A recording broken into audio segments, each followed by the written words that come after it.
Hello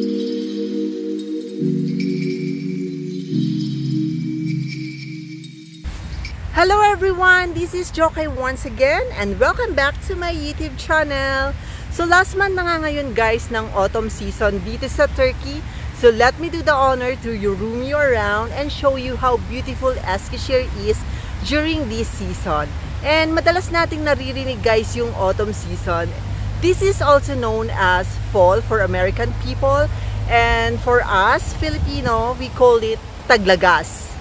Autumn season guys is the season in between summer and winter. So basically guys, during autumn, the duration of daylight is become shorter and the temperature is gradually decreased. So meaning, medyo lumalamig na yung panahon. Autumn season is started in September and ended in November.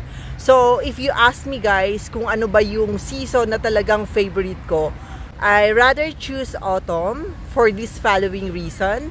Number one, I really love to see the trees changing its leaves colors, like from green to orange, green to yellow, red.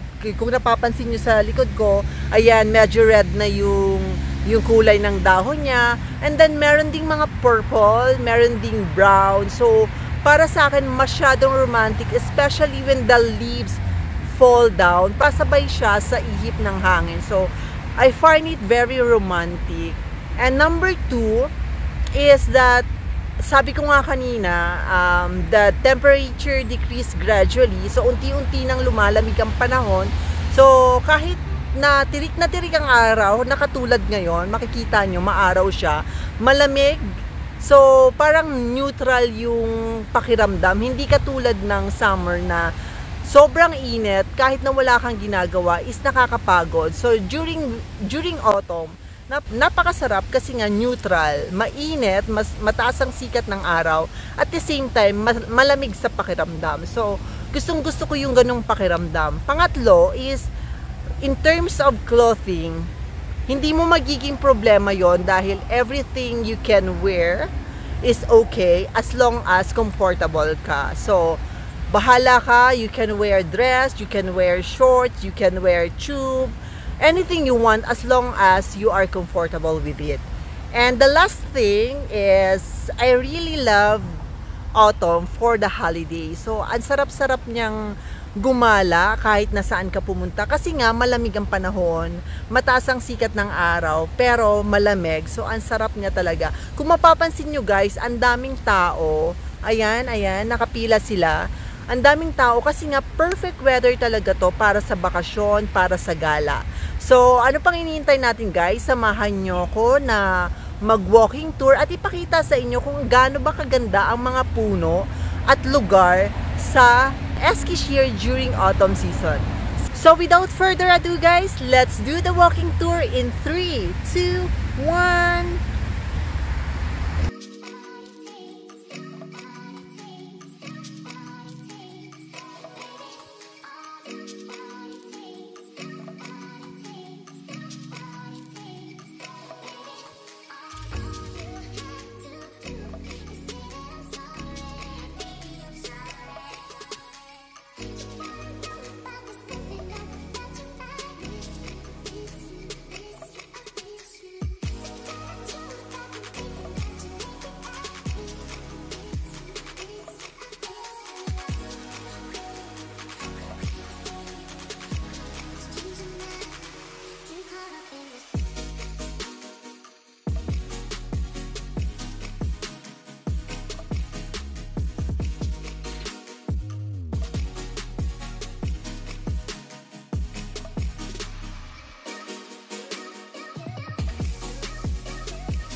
So, ayun nga guys, pumasok ako sa isang part ng park na ito na kung saan may entrance fee kasi gustong-gusto kong puntahan dito yung kanilang Japanese garden, which is talaga makikita mo yung maraming klaseng puno at medyo mafe-feel ko yata yung autumn talaga.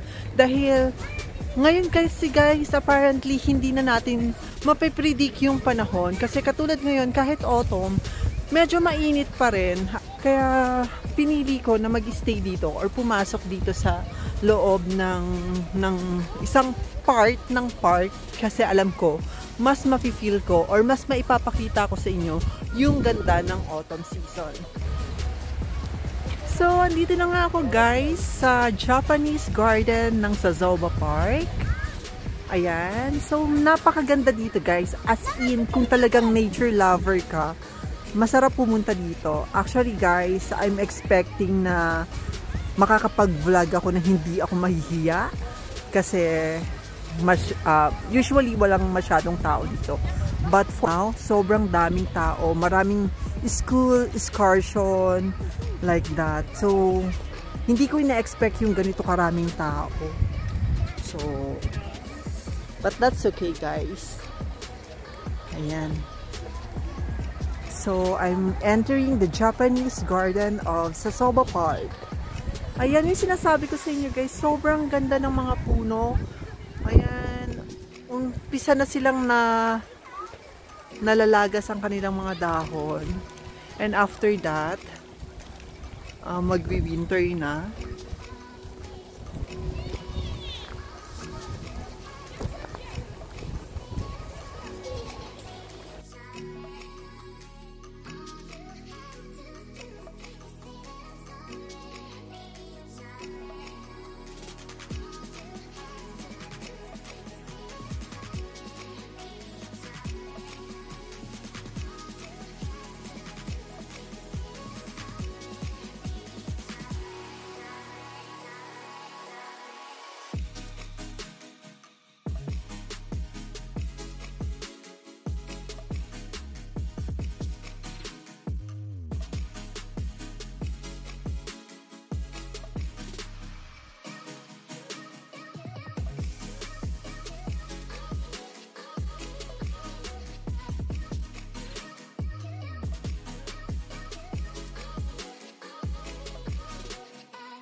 Oh guys, nakapulot ako ng walnuts.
And that's all for today's video, guys. I hope you like the scenery of autumn season.